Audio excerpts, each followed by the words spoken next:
vlog. On est lundi 15 mai et je vous prends encore une fois super tard parce qu'il va bientôt être 22 h. Mais bon, vous le savez, en semaine c'est compliqué pour moi de vous prendre assez tôt dans la journée parce qu'effectivement je pars très tôt le matin, je rentre très tard le soir et le temps que je fasse tout ce que j'ai à faire, il est déjà assez tard. Bon.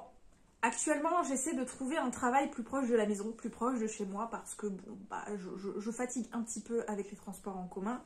Je sais pas que j'aime pas la boîte dans laquelle je suis, en tant que telle. J'ai une équipe avec laquelle je m'entends bien. On a quand même des avantages dans cette société. On a un côté humain. Le manager, il n'est pas non plus toujours génialissime, mais on ne peut pas dire qu'il ne fasse pas d'efforts.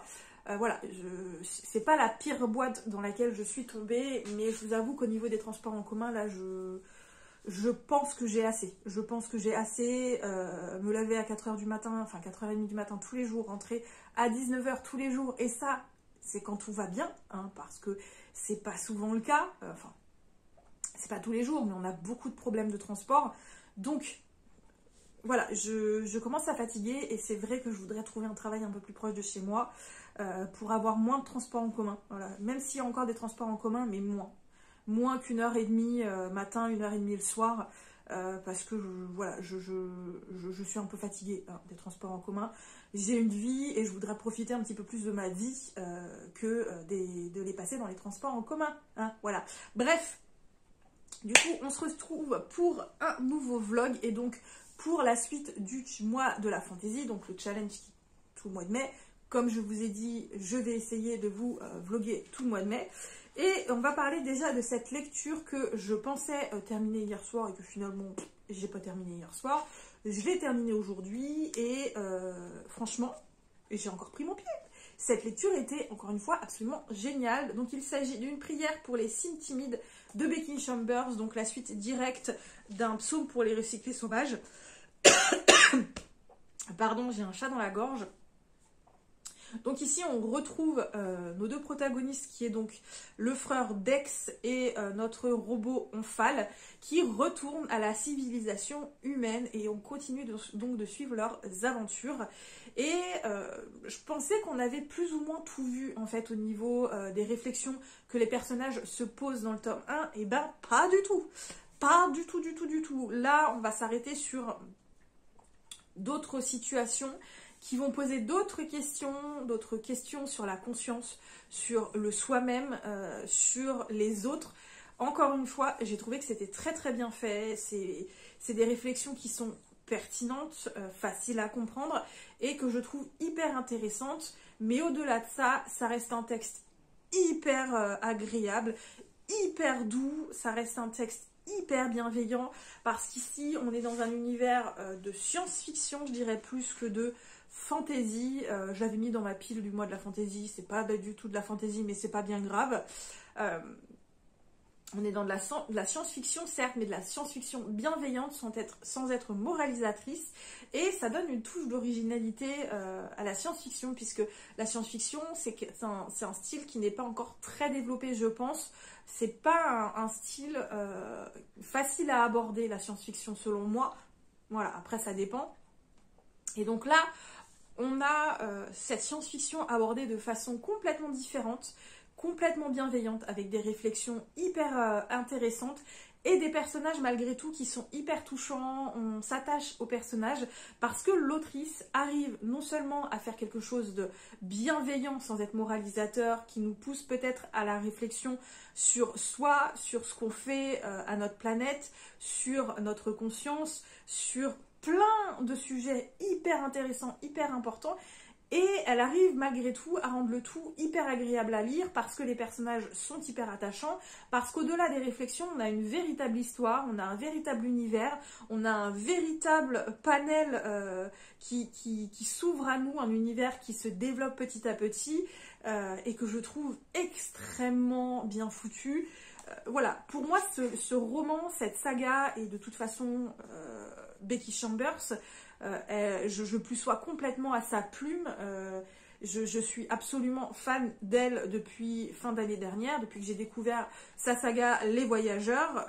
Et franchement, c'est une autrice à découvrir, c'est une autrice à lire, parce qu'en plus de ça, c'est absolument pas compliqué à comprendre. C'est ouvert à plein de monde, à plein de gens différents qui peuvent facilement rentrer dans ce type d'univers.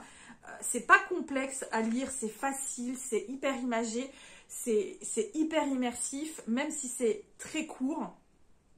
Franchement, pour moi, ça passe tout seul. Donc, du coup, aujourd'hui, j'ai commencé cette lecture qui est donc le premier tome de l'Âge des Ténèbres, donc ici Mage de guerre. Je l'ai sorti de ma pile à lire parce que j'avais complètement oublié que j'avais ce livre dans ma bibliothèque. Oui, je l'avais zappé parce que j'en ai tellement dans ma bibliothèque qu'ils sont cachés les uns derrière les autres, et que là du coup en le sortant, j'ai redécouvert en faisant le tri que j'avais le premier tome de cette trilogie.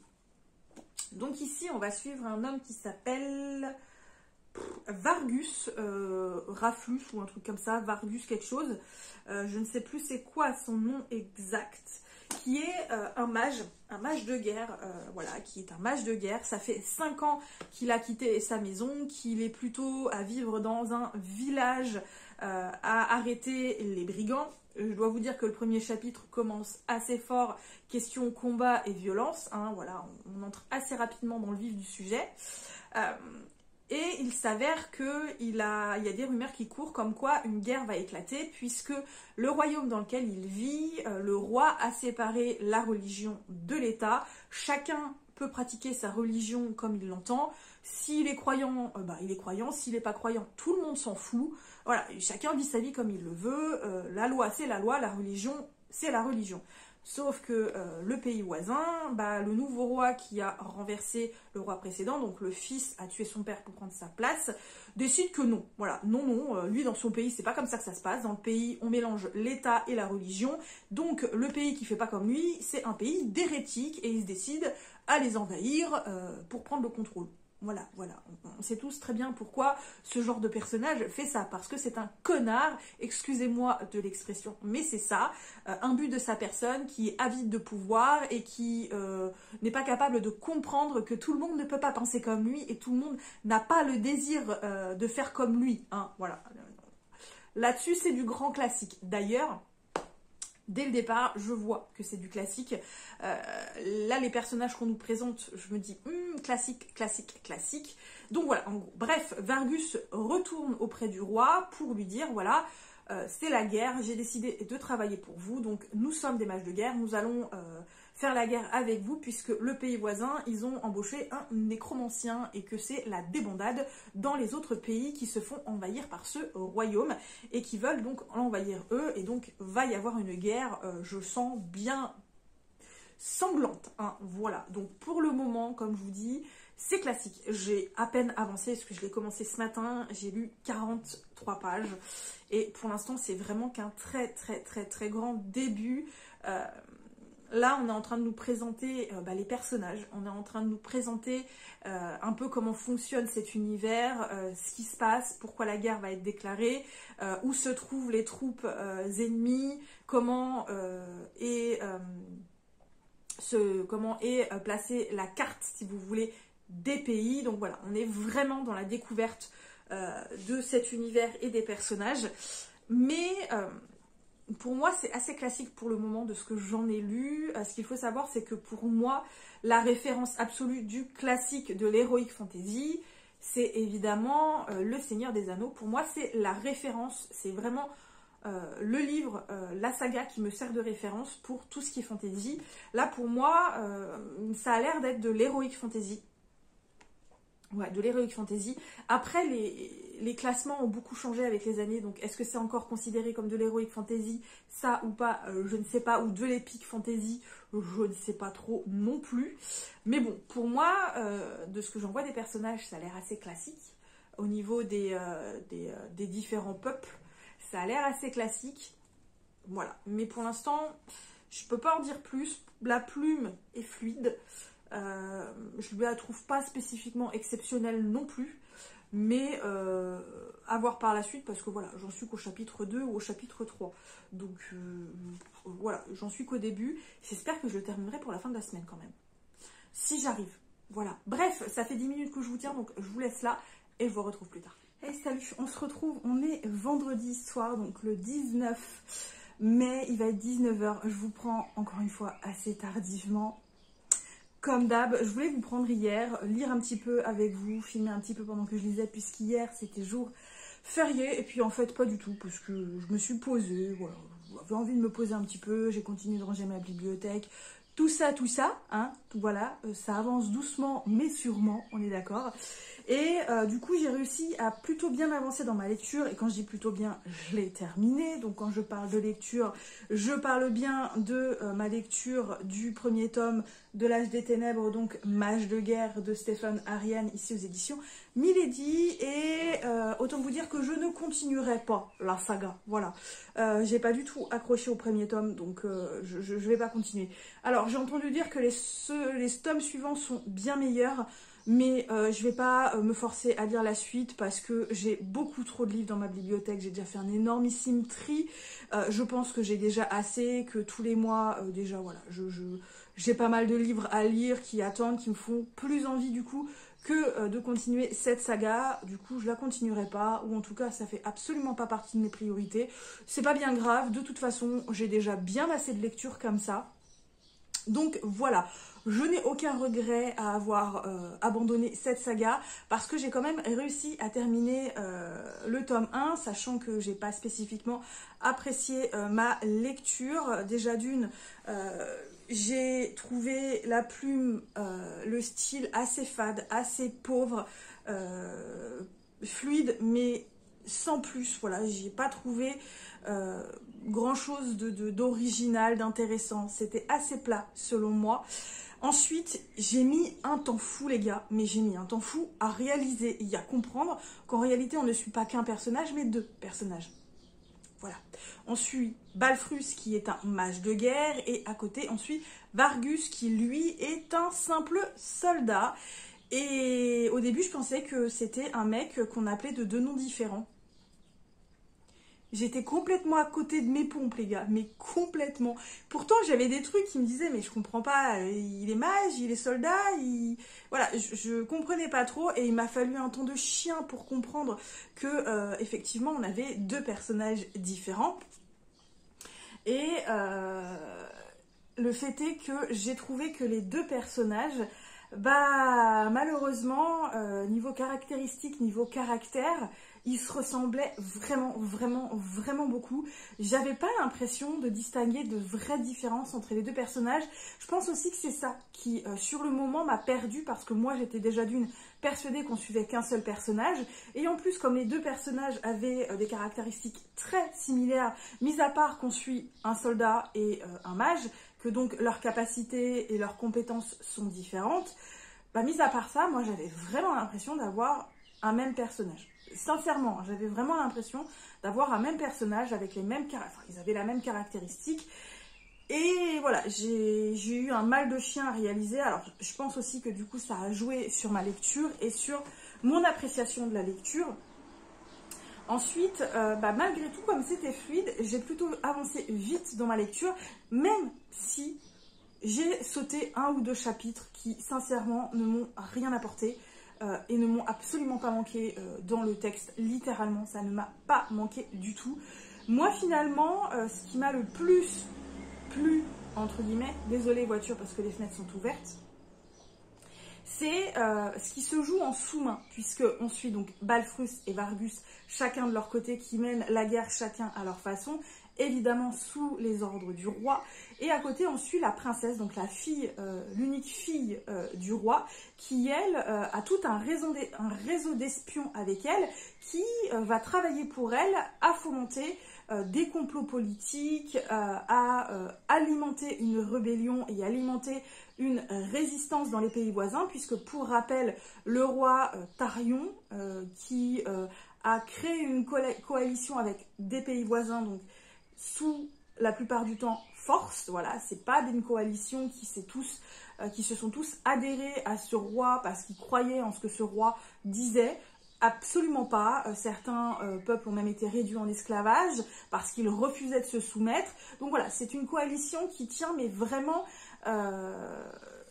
de façon bancale. Du coup, la princesse, elle, va fomenter dans son coin eh ben, une rébellion et une résistance en incitant ses espions à faire des si, ça, fais ci, fais ça, tu vas voir. Et ça fonctionne puisque il va y avoir une espèce de tournant qu'on va pas trop voir, je pense, dans le premier tome, dans la guerre.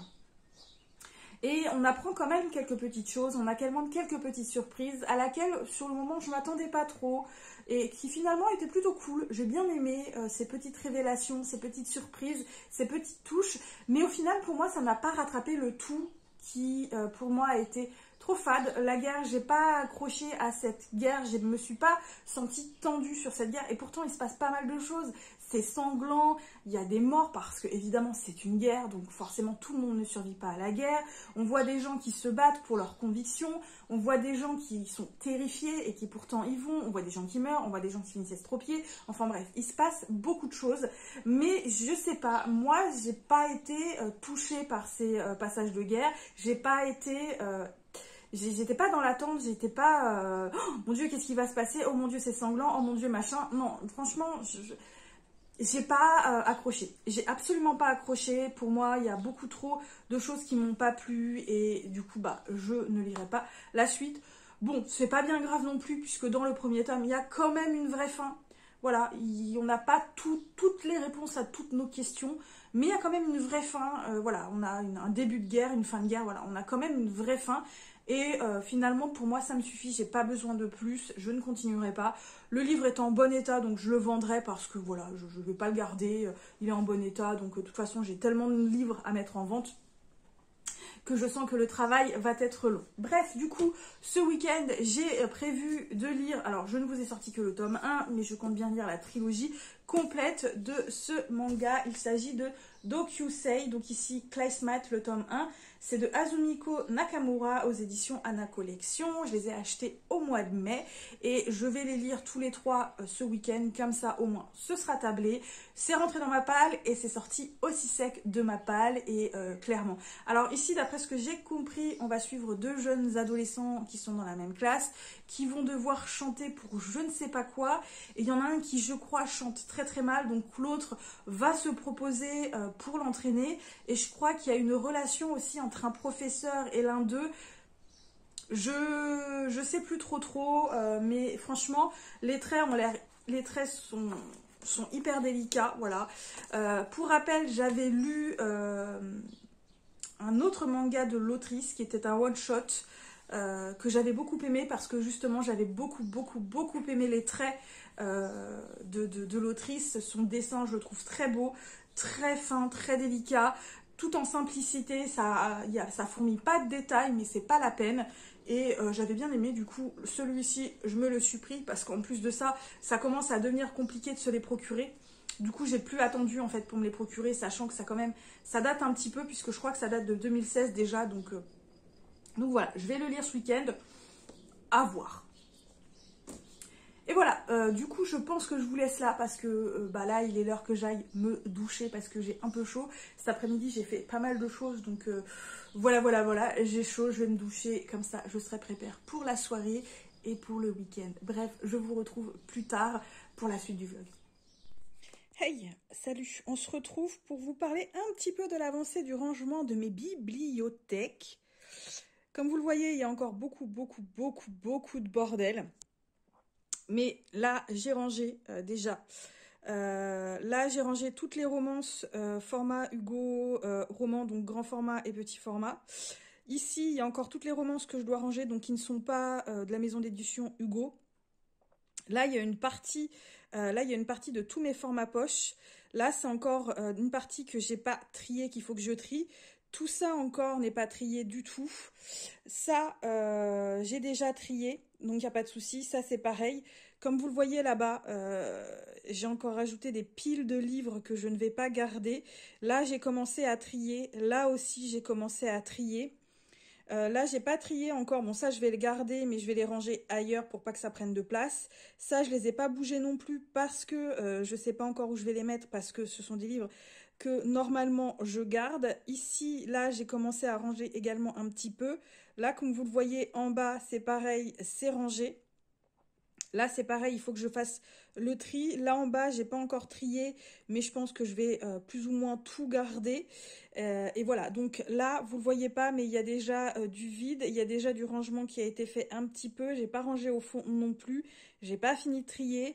Là, c'est pareil, j'ai pas encore tout rangé. Là, ce qu'il y a dans cette bibliothèque-là, ce sera trié et rangé après. Dans la chambre, j'ai déjà fait un petit peu de vide. Donc voilà, là c'est en cours de rangement. Donc ça, c'est des livres que j'ai lus pour le mois de mai, déjà lus. Ça, c'est le book haul, hein, comme je vous parlais. Donc là, il n'y a pas tous les livres parce qu'il y en a que j'ai déjà lus, qu'il faut que je range dans les livres à lire. Et il y en a un que j'ai acheté au mois de mai qui est en cours de lecture. Mais voilà, ça prend tout doucement forme. C'est encore un vrai gros bordel, mais ça prend doucement forme. J'espère que quand j'aurai fini de ranger, ce sera beaucoup moins bordélique en dessous comme avant et que j'aurai un petit peu plus de place parce que j'en ai besoin de cette place. J'ai vraiment besoin d'avoir une bibliothèque moins dense. Et là, vous voyez, il y a quand même beaucoup moins de livres. En comptant les précommandes que j'ai faites, je dois avoir 15 livres pour le mois de mai. Et j'ai pas l'intention d'en acheter d'autres pour le mois de mai. On verra au mois de juin. Donc voilà, là ça avance tout doucement comme vous le voyez, encore beaucoup de bordel, mais voilà, tout doucement j'arrive à ranger, tout doucement j'arrive à faire le tri, tout doucement, il faut, j'ai pas le choix, il faut. Donc voilà, vous voyez un petit peu où ça en est, tout doucement ça prend forme. Hey, salut tout le monde, on se retrouve, on est samedi 20 mai, je vous prends très rapidement, d'ailleurs je vous décale un tout petit peu. Donc je vous prends très rapidement parce qu'il est déjà 18h15 et ce soir je file au resto avec des proches. C'était pas prévu au programme, on a prévu ça cet après-midi. Donc voilà, ce soir je sors au resto, donc je vais pas tarder à aller finir de me préparer. Ça va aller vite, je vais pas me mettre sur mon 31, c'est un truc hyper bon, une bonne franquette, on va dire ça. Voilà, c'est un truc pour passer un bon moment entre proches, donc pas de 31, on va s'habiller à l'aise et confortable, hein, tout simplement. Je sais pas trop encore où on va aller, je pense que c'est moi qui vais choisir le resto, mais j'y vais au feeling. Voilà, j'ai une petite idée en tête, mais je vais y aller au feeling, hein, on verra bien. Donc je vais aller pas tarder, finir de me préparer, il faut que je finisse, pareil, de m'occuper des bêtes fauves. Quand je dis finir, il n'y a pas grand chose à faire, le pipi, puisqu'il a mangé déjà, il a été faire ses besoins déjà, et je vais le redéposer chez mes parents ce soir. Je parle bien de mon chien qui pour le moment roupille dans ma chambre. D'ailleurs, je suis même étonnée qu'il ne soit pas encore réveillé, mais je pense que là, il a quand même eu pas mal d'excitation et il s'est pas mal dépensé aujourd'hui et je pense qu'il est particulièrement fatigué, sachant que Happy, il a quand même 10 ans passés, donc il a un peu plus de mal, hein, quand il a fait beaucoup d'activités à récupérer, donc là il dort dur, voilà, il dort dur. Mais pour rappel, mon chien n'a jamais vécu seul, il a toujours vécu avec quelqu'un, il ne supporte pas d'être tout seul. Quand il est tout seul, il hurle à la mort pendant des heures, donc je vais pas le laisser là. Donc une fois que je serai préparée, évidemment, je vais aller le déposer chez mes parents qui sont des nounous absolument parfaites. Et puis autant vous dire que mes parents sont toujours très contents de l'avoir. De toute façon, ils l'ont toute la semaine puisque tous les matins, je le dépose chez les parents. Hein, puisque n'étant pas là de la journée, il ne va pas rester tout seul toute la journée. Donc autant vous dire que mon chien est très content d'aller chez mes parents ce soir. Hein, de toute façon... Voilà, je vais pas aller le récupérer parce que je pense que je vais rentrer assez tard et je vais pas aller le récupérer à minuit chez les parents. Donc je pense qu'il va dormir chez eux, hein, littéralement. Parce qu'en plus, quand il entend du bruit, comment vous dire qu'il est pire qu'une alarme? Pire qu'une alarme. Un bruit qui sort un petit peu de l'ordinaire, vous l'entendez pendant 10 minutes hurler à la mort. Voilà, et je peux vous dire que les voisins l'entendent. Voilà, les voisins l'entendent quand il hurle à la mort. Et puis quand il a décidé d'hurler, pour l'arrêter, voilà, c'est compliqué. Mais Happy a plus de 10 ans, comme je vous disais, et c'est pas maintenant que je vais le changer. Hein, il est têtu comme une mule, que voulez-vous, il a toujours été borné. Mais vu les parents, je ne suis pas étonnée. Je savais plus ou moins à quoi m'attendre de son caractère quand je l'ai eu. Donc voilà, il est dur, mais bon, maintenant il est un petit peu plus calme. Bref, du coup, on n'est pas là pour ça. Ce soir, si mes proches sont ok, je pense que je vous ferai peut-être quelques rushs, si je trouve ça intéressant, si j'ai l'envie. et si mes proches sont d'accord, parce que vous connaissez le dicton, la liberté des uns s'arrête où celle commence des autres. Donc je ne vais rien imposer à personne, hein, on est d'accord là-dessus. Et puis on verra si moi je trouve ça intéressant de vous faire quelques rushs ou pas. Si je trouve pas ça intéressant, je ne le ferai pas, on est d'accord là-dessus. Bref, du coup, on est parti pour les lectures que j'avais déjà prévues, dont je vous avais déjà parlé, que j'ai commencé, et d'autres lectures qui n'étaient pas prévues au programme, mais comme je suis une balance, je change d'avis comme de chemise. La première, c'est une lecture prévue, et c'est le tome 1 de Dokyūzei, donc classe maths de Azumiko Nakamura aux éditions Anna Collection. Et ce soir, peu importe à l'heure que je rentre, à l'heure que je me mets au lit, j'espère bien pouvoir lire le tome 2 et pourquoi pas également lire le tome 3. Si c'est pas le cas, je pense que je lirai le tome 3 demain, sachant que ce sont des mangas que j'ai achetés au mois de mai. Donc si je les termine, je suis hyper contente parce que ça sort de ma pile à lire tout de suite, je les aurais pas fait traîner et c'est encore mieux que ce que je croyais, sachant que pour l'instant, j'ai quand même beaucoup aimé le premier tome. Donc ici, rappel, on est donc au lycée, un lycée pour garçons, c'est un détail qui a son importance. Et on va donc suivre Riito et Nakazame, je sais même plus comment il s'appelle. Alors attendez, je sais plus. Nakuzabe peut-être. Je sais. Je l'ai fini hier les gars, je me souviens même plus du prénom. Bref, on va dire Nakuzabe, si c'est pas ça, je me rattraperai quand je vous parlerai du tome 2. Bref, donc Nakuzabe et Riito sont dans la même classe, mais ce sont deux élèves complètement opposés, aussi bien au niveau caractère qu'au niveau relation amicale. Voilà, ils n'ont rien en commun, ils se côtoient pas du tout, c'est à peine s'ils se connaissent, c'est à peine s'ils se disent bonjour. Bref, deux élèves qui n'ont absolument aucun rapport l'un de l'autre.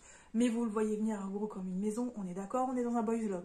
Donc ici, on est dans un cours de musique, et le prof, Arada, décide de faire un récital de garçons. Voilà, il décide, on va faire un récital, point barre, vous n'avez pas votre mot à dire, tout le monde va chanter.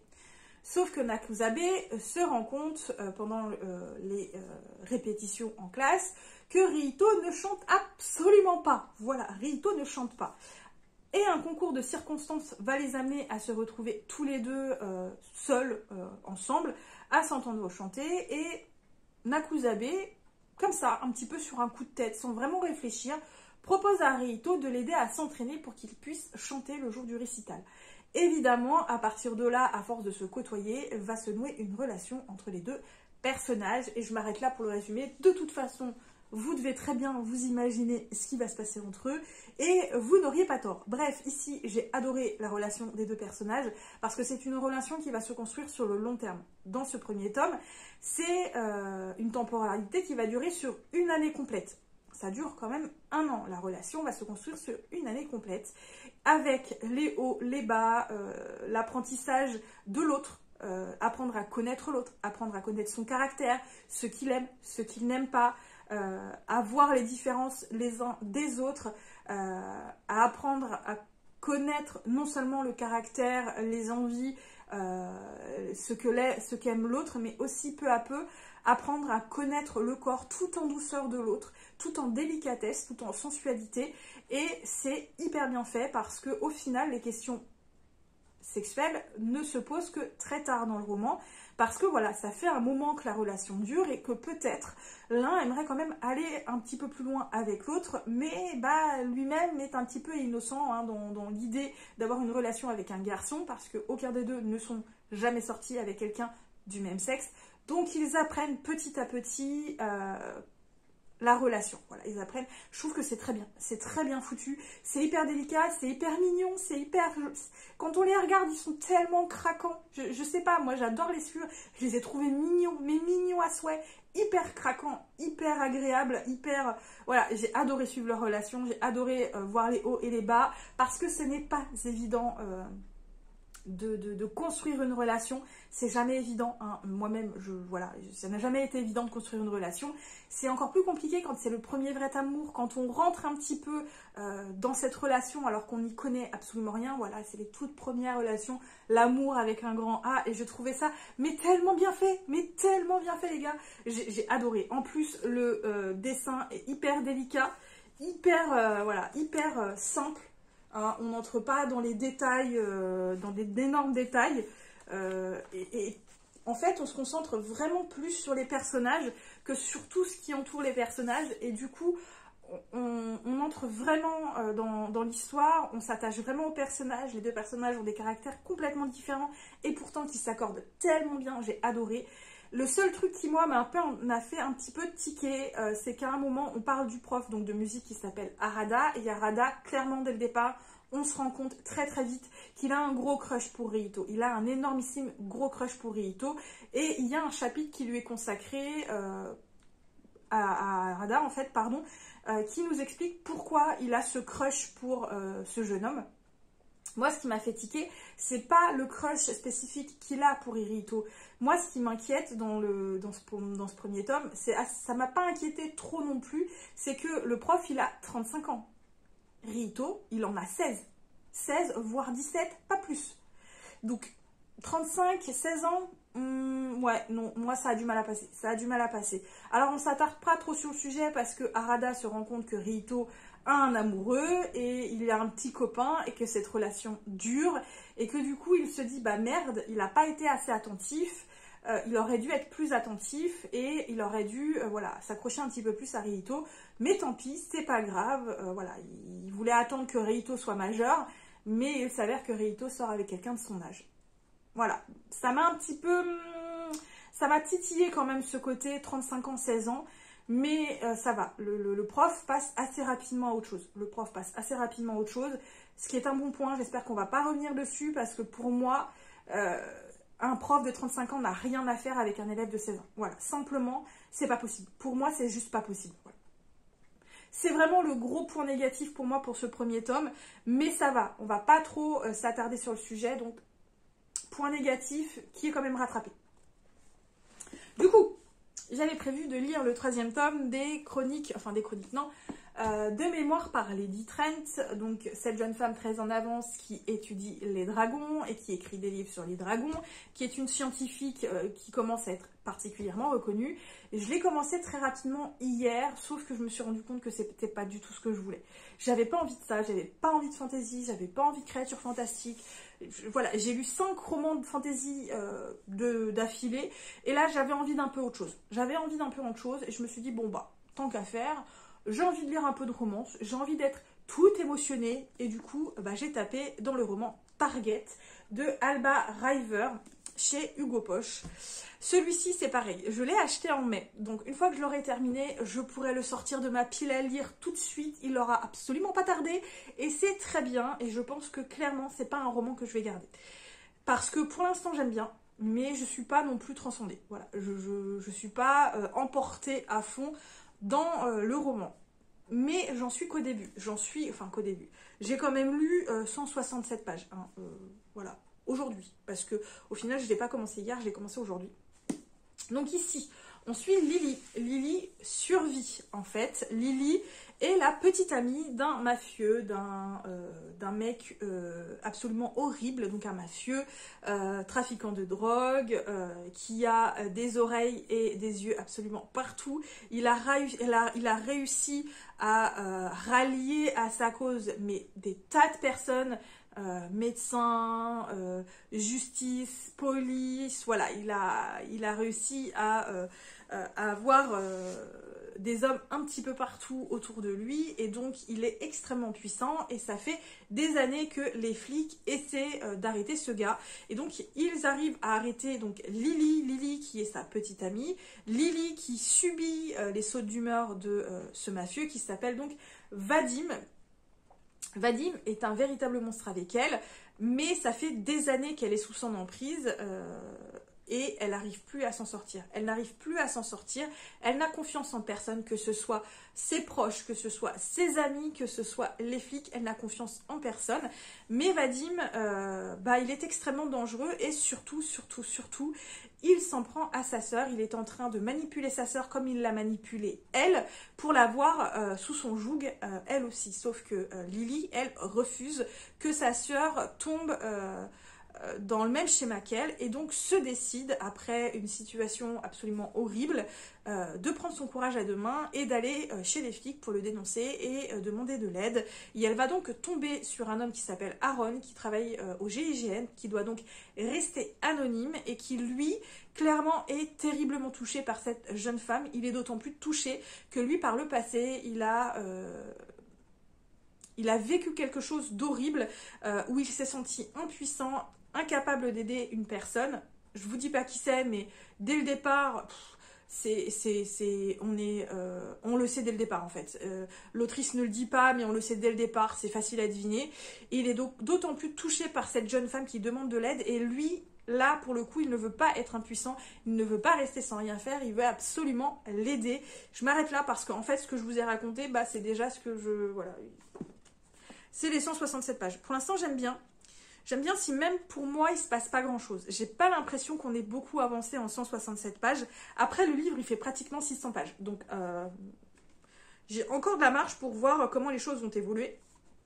Mais pour l'instant, j'aime bien le personnage de Lily parce que clairement, quand on la rencontre, elle fait pas envie. Voilà, elle fait pas envie, on n'a pas envie de l'aider. Quand je dis elle fait pas envie, on n'a pas envie de l'aider. Au départ, on n'a pas envie de l'aider parce que quand on voit le personnage que c'est, on se dit franchement, on n'a pas envie de l'aider. Franchement, on n'a pas envie. Et je trouve que l'autrice décrit très bien ce personnage féminin. Je trouve qu'elle elle en fait un vrai personnage intéressant. Voilà, c'est un personnage qui est travaillé, Lily. Et plus on avance dans les plages, plus on la découvre, plus on se dit, mais putain, mais ça pourrait arriver à n'importe qui. Tu pourrais tomber dans le fond comme elle est tombée, surtout vu son passif, on peut comprendre ce qui lui est arrivé. Et finalement, elle se montre quand même assez courageuse malgré sa terreur, parce que c'est une jeune femme qui est tellement terrorisée, et en fait, on le sent dans les tripes qu'elle est terrorisée. Je trouve que l'autrice, elle a vraiment, vraiment très très bien travaillé sur Lily. J'aime beaucoup ce personnage, même si au départ, je me suis dit, ouh, là, j'ai pas envie de l'aider. Elle me fait pas envie, cette nana, c'est une tête à claque, voilà, c'est une tête à claque, on a envie de la baffer pour lui remettre des idées, du plomb dans les idées, hein, lui remettre du plomb dans la tête, hein, clairement, et la remettre sur le droit chemin. Et en fait, plus on la suit, plus on se dit, mais merde, elle a tellement besoin d'aide. Franchement, ouais, le personnage de Lily, j'adore. Je l'adore, je la trouve très bien faite. J'ai pour l'instant un petit peu plus de mal avec Aaron. Aaron, on sent qu'il a un passif assez douloureux, même si pour moi, je sais ce qui s'est passé. Je vais deviner tout de suite, même si l'autrice ne le dit pas, mais plutôt à demi-mot. C'est facile à deviner, franchement, je vois exactement c'est quoi le passif du personnage.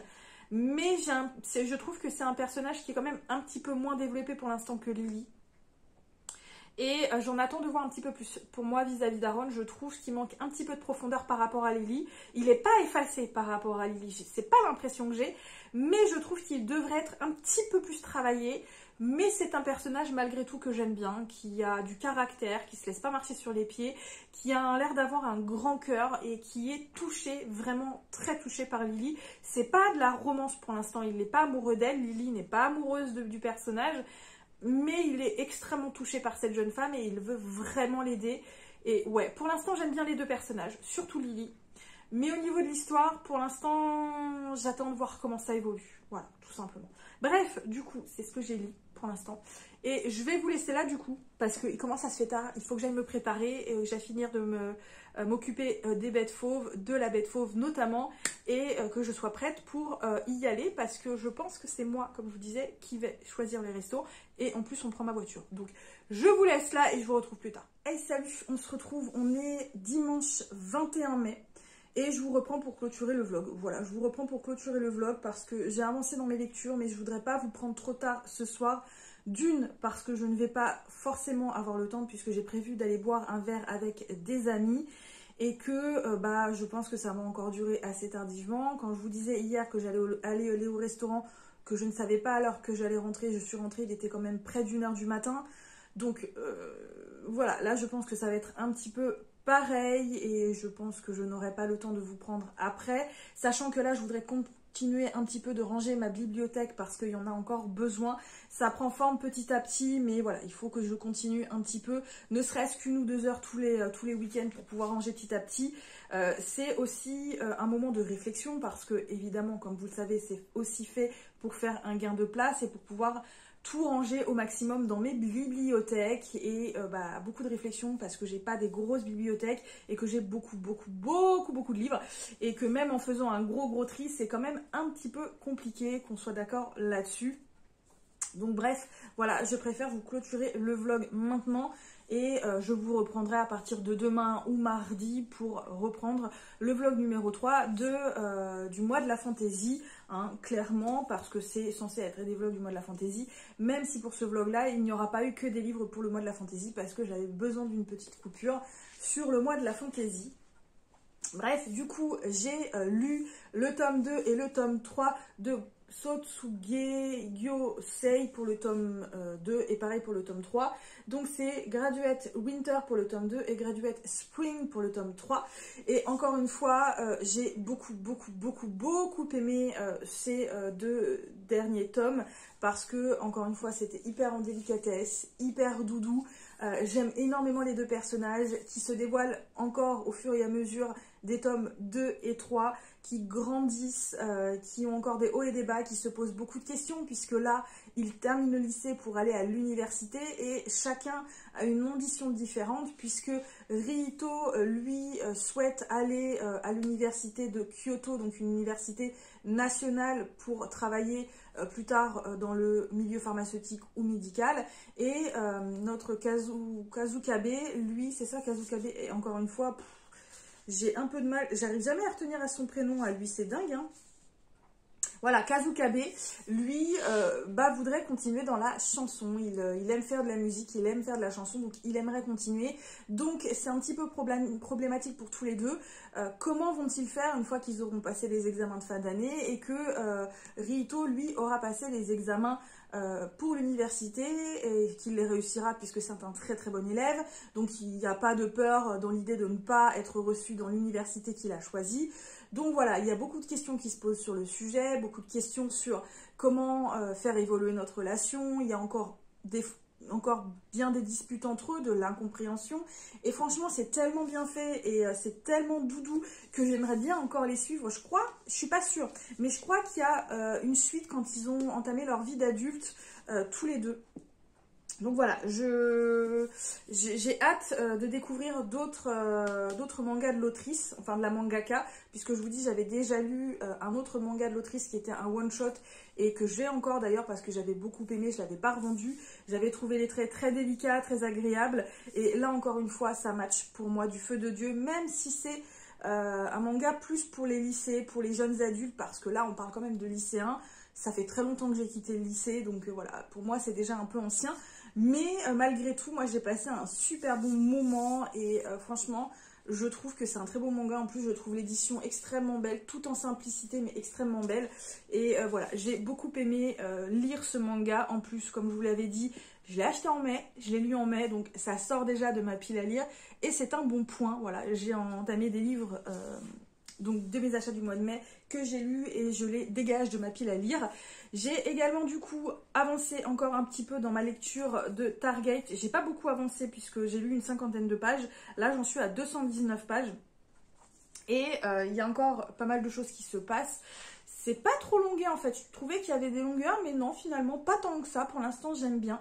J'aime toujours le personnage de Lily que je trouve très bien fait au niveau comportement, au niveau insécurité, au niveau caractère, au niveau blessure physique et blessure psychologique, parce que c'est une jeune femme qui a été profondément brisée, profondément traumatisée, profondément blessée dans tous les sens du terme. C'est compliqué pour elle de faire confiance, c'est compliqué pour elle... de passer au-dessus de ce qu'elle a subi et de passer au-dessus du pouvoir que Vadim a sur elle. C'est très compliqué pour elle, mais c'est une femme courageuse. Et à côté, on a toujours Aaron qui, lui, est un personnage qui veut l'aider du mieux qu'il peut. Là, pour lui, ça commence à devenir compliqué parce qu'il prend des décisions qui vont avoir un impact sur lui, sur sa carrière, sur sa famille, sur son avenir, sur tout ça. Et je trouve que c'est très bien fait. Sincèrement, je trouve que c'est très bien fait. Alors, attention, hein, je n'ai pas la larme à l'œil non plus. Mais je trouve que c'est bien fait. Je trouve que c'est bien fait. Pour l'instant, je passe un bon moment. Mais j'en suis qu'à 219 pages. Et pour rappel, le livre, il fait pratiquement 600 pages. il fait à peu près, il fait pas loin de 600 pages, il doit faire 580 ou 590 pages, donc c'est quand même un gros bébé, même si ça se voit pas, mais les pages, elles sont toutes fines, limite, quand vous prenez la page comme ça, c'est transparent, donc voilà, c'est des pages qui sont toutes fines. Mais ouais, pour l'instant, j'aime bien. Je pense qu'il va y avoir pas mal de rebondissements encore. Je pense qu'il va y avoir des tournures à laquelle je ne m'attends pas forcément. Enfin, j'en attends quand même un petit peu pas mal par la suite. Mais je n'oublie pas que il me semble que c'est le premier roman de l'autrice. Donc, on va être quand même indulgent parce qu'un premier roman, c'est rare que ce soit absolument parfait. De toute façon, aucun roman n'est parfait. Aucun roman ne peut plaire à tout le monde. On est d'accord là-dessus.